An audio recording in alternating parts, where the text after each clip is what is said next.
ओम श्री गुरुभ्यो नमः। परम पूज्य स्वामी जी और मेरे आयुर्वेद के आचार्य वैद्य हितेश जानी जी के आशीर्वाद से आज हम लोका आयुर्वेद का 25वां सत्र शुरू करने जा रहे हैं। परम पूज्य स्वामी जी के श्री चरणों में और हमारे आयुर्वेद के महान ऋषियों के श्री चरणों में वंदन करते हुए मैं ये प्रार्थना करूंगी कि मुझे आयुर्वेद के महान सूत्रों को आप तक पहुंचाने की शक्ति प्रदान करें। तो हम चर्चा कर रहे थे अन्नपान विधि। तो अन्नपान विधि में हम ये चर्चा कर रहे थे कि सिद्धांत क्या है अन्न को लेने का।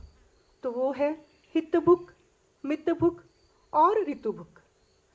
तो हमने मितभुक तो जान लिया और ऋतुभुक पे भी हमने कल चर्चा की थी। तो उसमें हमने ये समझा था कि ग्रीष्म ऋतु चल रही है और साथ में कोरोना जैसी महामारी का भी चलन है। तो इन दोनों को देखते हुए हमें क्या आहार लेना चाहिए ऋतु के हिसाब से, तो कल हमने थोड़ी उसकी चर्चा की थी। उसी क्रम में आज हम थोड़ी सी ये चर्चा करेंगे कि हमें क्या ना लें, हम क्या ना लें। कल हमने समझा था हम क्या लें, कौन सी सब्जियां लें, किस तरह की लें। आज हम ये समझेंगे कि हम क्या ना लें। तो सबसे पहले जो शायद हमें बहुत हैरान भी करेगी, जो मैं आज बताऊंगी कि ये नहीं खाना, तो उसकी चर्चा करते हैं।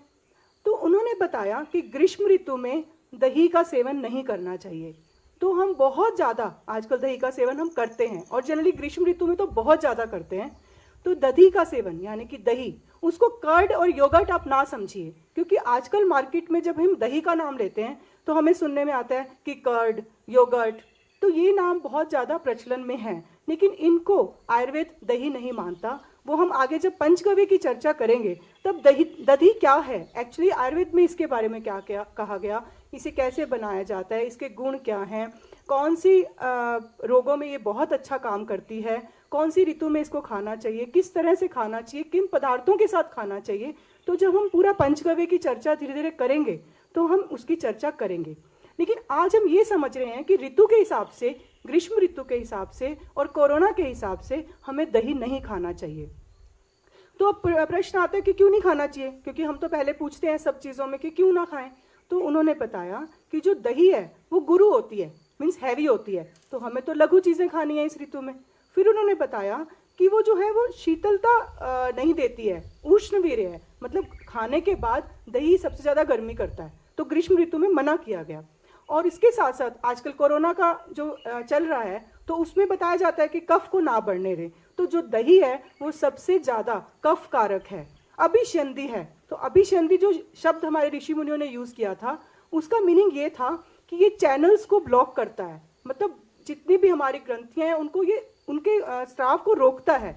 तो इस तरह के ये बहुत सारे द्रव्य हैं जो अभिशंधि में आते हैं, तो दही उसमें से एक है।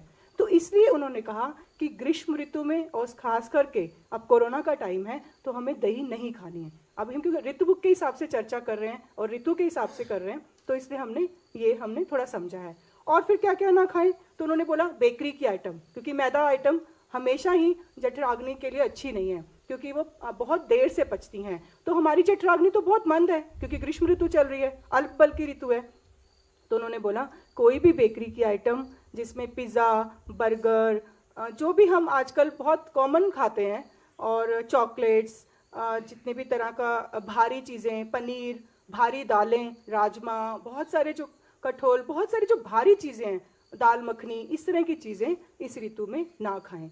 और फिर उसके बाद उन्होंने बताया कि आपको कोल्ड ड्रिंक्स नहीं पीनी है इस ऋतु में, क्योंकि ग्रीष्म ऋतु में हम बहुत ज़्यादा सोचते हैं कि अब तो ठंडा चाहिए तो कोल्ड ड्रिंक पीनी है। तो एक तो कोरोना की वजह से भी और ग्रीष्म ऋतु की दोनों की वजह से कोल्ड ड्रिंक हमें नहीं पीनी है। और एक और कारण भी है कि कोल्ड ड्रिंक क्यों नहीं पीनी है, क्योंकि कोल्ड ड्रिंक की कोई ऐसी गुणवत्ता नहीं है, और उसकी बजाय आप हमारे भारतीय पेय देखिए कितने सारे हैं कि हमें कोल्ड ड्रिंक की ज़रूरत ही नहीं है। जैसे आप कोकम का शरबत पीजिए, कलिंगन का शरबत पीजिए, नारियल पानी पीजिए, बेल का जूस पीजिए, गन्ने का रस पीजिए, छाछ पीजिए, मट्ठा पीजिए, मतलब हम नींबू पानी पीजिए, हम जलजीरा पीजिए, कि इतने हैं कि हम अगर गिनने लगें तो उनकी जो कोल्ड ड्रिंक है, यूरोपियन देशों से जो कोल्ड ड्रिंक का कॉन्सेप्ट आया है हमारे पास तो उससे बहुत ज़्यादा अधिक पेय हैं, तो हमें कोल्ड ड्रिंक की ज़रूरत ही नहीं है एक्चुअली। तो इसलिए कोल्ड ड्रिंक भी हमें नहीं पीनी है। तो अभी हम अगर ये तो हमने अब थोड़ा ऋतु के हिसाब से जाना। तो एक खास बात आज हम कल हित बुक को शुरू करने से पहले एक खास बात पे चर्चा करना चाहते हैं, जो हमें कहीं बहुत जगह अन्नपान विधि में भी सहायता करेगी समझने में, और हमारे बहुत सारे कन्फ्यूजन्स को दूर करेगी।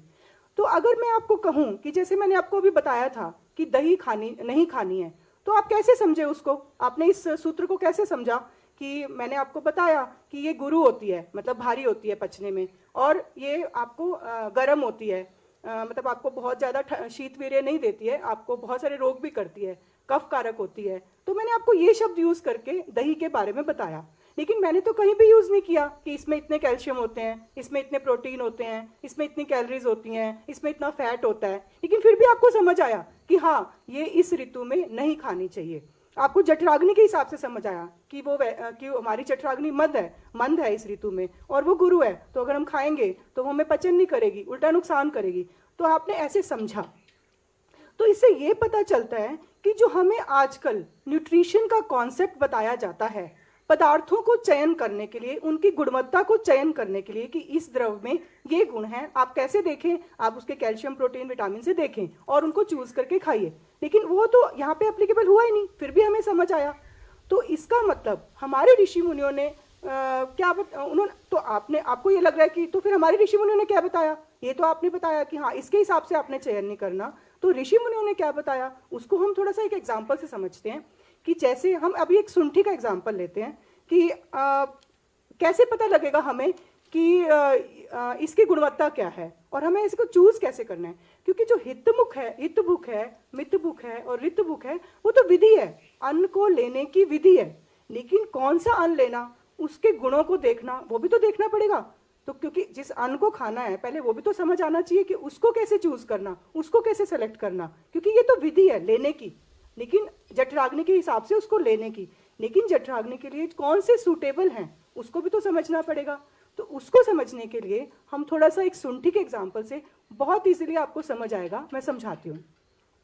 कि जैसे आपने शुंठी को हमारे अगर हम न्यूट्रिशन वैल्यू से देखें तो आप इंटरनेट पे भी देख सकते हैं। तो अगर न्यूट्रिशन चार्ट ड्राई जिंजर के नाम से आप इसको देख सकते हैं, तो वो बताते हैं कि इसके अंदर कैलोरी होती है, इसके अंदर सैचुरेटेड फैट होता है, इसके अंदर शुगर होता है, इसके अंदर प्रोटीन इतना, इसके अंदर सोडियम इतना, फैटी एसिड्स इतने पर सर्विंग। तो ये उनका कॉन्सेप्ट है आज का ड्राई जिंजर, मतलब शुंठी को बताने का आज की साइंस का। उसके हिसाब से अब आयुर्वेदा का फॉर्मेट हम देखते हैं कि ऋषि मुनियों ने कैसे बताया था, क्योंकि 5000 साल पहले तो ये बातें नहीं होती थी, कैल्शियम, प्रोटीन, विटामिन। 5000 साल पहले क्या, बहुत अभी हम पुराने अपने पूर्वजों को भी देखें तो वो ये सब नहीं जानते थे, लेकिन वो हमसे ज़्यादा स्वस्थ थे। तो वो कैसे डिसाइड करते थे कि भाई इसमें कैसा कितना कैल्शियम है, इसमें कितना प्रोटीन है, इसमें कितनी कैलोरीज हैं, तो वो उनके लिए अच्छा है, उनको ये चयन करके खाना चाहिए इस ऋतु में। तो वो ऐसे सेलेक्ट करते थे। तो उसके पैरामीटर्स होते थे द्रव्य का, मतलब आहार द्रव्य का, उस फूड का गुण, उसका रस, उसका वीर्य, उसका विपाक। तो थोड़ा सा हम समझते हैं कि गुण कैसे, इसका मतलब गुण क्या है कि जैसे वो चीज़ है वो लघु है या गुरु है, तो ये उसका गुण है, उसकी उस आहार द्रव्य की क्वालिटी है। तो अभी जैसे हमने अब यहाँ तो अब मैं आपको बताऊंगी कि ये कैसे जठराग्नि से रिलेट करते हैं। तो अभी हमने समझा कि हाँ ये शुंठी जो है लघु है, तो हमने समझा हाँ ये लघु है और ग्रीष्म ऋतु के हिसाब से खानी चाहिए। तो एक ये पैरामीटर हो गया गुण का। फिर दूसरा उन्होंने बताया रस का। तो रस है, ये कटु है, तो कटु है तो कफ को नाश करती है, जो कटु तिक्त कषाय रस है वो कफ नाशक होते हैं, तो रस का बताया उन्होंने। फिर उन्होंने बताया वीर्य का। वीर्य होता है एक्चुअली कि खाने के बाद उस द्रव्य का हमारी बॉडी पे गर्म प्रभाव पड़ेगा या ठंडा प्रभाव पड़ेगा, तो या तो शीत वीर्य होगा या उष्ण वीर्य होगा। तो इन दोनों में से वो चीज़, जैसे कहते हैं हमें गर्मी कर रही है खाने के बाद, या इसको खाने के बाद हमें ठंडा लग रहा है, तो वो वीर्य है उसका। तो ये सब पैरामीटर्स मैं जस्ट आपको समझाने के लिए बता रही हूँ कि अब ये सब पैरामीटर्स जब हम जान लेंगे तो इसमें कहाँ है ज़रूरत कैल्शियम, प्रोटीन, विटामिन, फैट्स को जानने की हमें ज़रूरत कहाँ पड़ रही है, कहीं भी नहीं पड़ रही है। और एक और बात, बहुत ही अचरज की बात है जो हम हमेशा करते हैं, जैसे जब हम खाना चूज़ करते हैं तो हम कहते हैं कि हम ऐसी चीज़ें खाएंगे जिसके अंदर B12 होगा, जिसके अंदर विटामिन D होगा, जिसके अंदर इतना कैल्शियम होगा, हमें ऐसी चीज़ें अपनी थाली में चाहिए, हम ऐसा खाना खाना चाहिए, ये बड़ा न्यूट्रिशियस होता है। लेकिन खाना खाने के बाद हम क्या कहते हैं कि मुझे खाना बहुत अच्छे से पच गया, नहीं आज तो खाना बहुत भारी था, अरे आज तो मुझे बहुत गर्मी लग रही है खाना खा के। तो ये जो सब बातें हैं, ये सब बातें तो हमने ऐसा तो नहीं बोला कि आज मुझे कैल्शियम इतने मिले, आज मुझे इतना कार्बोहाइड्रेट मिला, आज मुझे इतना प्रोटीन मिला। हम तो कभी भी ऐसे नहीं बात करते खाना खाने के बाद। तो इसका मतलब खाना खाने के बाद तो हम आयुर्वेद का फॉर्मेट बता रहे हैं कि मुझे तो खाना बहुत अच्छे से डाइजेस्ट हुआ। हम जठराग्नि की बात कर रहे हैं, मुझे तो खाना गर्म, आज बहुत गर्मी लग रही है खाना खा के, बहुत पेट में गर्मी हो रही है। तो ये क्या बात हुई? तो हमने फिर उष्णवीर्य की बात की। तो इसका मतलब जब हमारा मन चयन कर रहा है खाने को, खाने की चीज़ों को, तो वो हम कर रहे हैं आज के हिसाब से, कैल्शियम, प्रोटीन, विटामिन, न्यूट्रिशन के हिसाब से। लेकिन खाने के बाद जब हम उसको फील कर रहे हैं, जब उसको डाइजेस्ट करने की प्रक्रिया के बाद उसको फील कर रहे हैं, तो हम बात कर रहे हैं आयुर्वेद के हिसाब से, क्योंकि वो नेचुरल है। क्योंकि हमारे ऋषि मुनि तो प्राकृतिक चीज़ों की बात करते थे, क्योंकि ये तो स्वतः ही मन से आएगा कि हम भारी है, वो ठंडा है, वो गर्म है, अच्छे से हजम हो रहा है, नहीं हो रहा है। तो ये तो कॉमन ह्यूमन, उन्होंने उसको समझा था ह्यूमन मन को कि ये ऐसे ही बात करेगा, तो उसी हिसाब से उन्होंने द्रव्यों को बताया था। तो फिर इसका मतलब कि कितना कन्फ्यूजन है जब हम पदार्थों को चयन करते हैं और उस मन में, और जो पदार्थ जब हम खाने के बाद टेस्ट फील करते हैं उस मन में, तो दोनों में कितना कन्फ्यूजन है।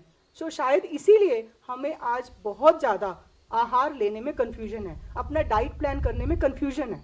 तो इसीलिए कहा जाता है कि जो आयुर्वेद में कहा गया, जो वो बहुत शाश्वत है, वो बहुत प्राकृतिक है, वो शरीर को समझ के बताया गया। ना सिर्फ उन्होंने विधि बताई अन्न के बारे में, बल्कि उन्होंने अन्न को के द्रव्यों के गुणों को भी इस प्रकार से बताया जो हमारी जठराग्नि को ठीक रखें।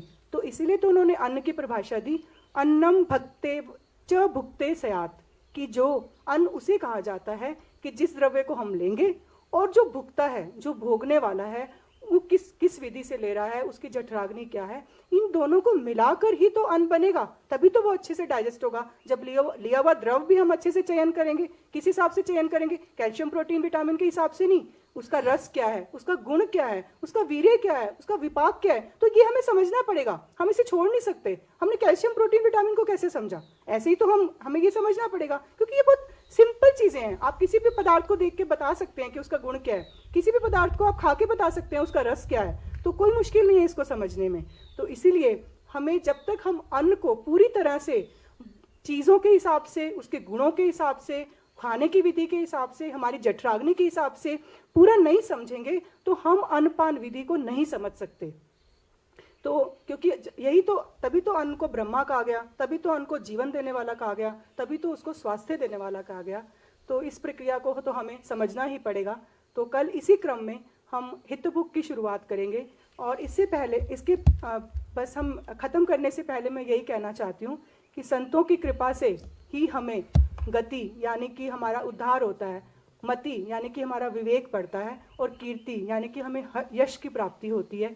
तो हमें स्वामी जी के सानिध्य में आयुर्वेद के आहार के सूत्रों को समझकर अपना विवेक बढ़ाने का इतना अच्छा मौका मिल रहा है, तो हमें इसे ज़रूर ही समझना चाहिए। इसी के साथ स्वामी जी के चरणों में वंदन और धन्यवाद स्वामी जी।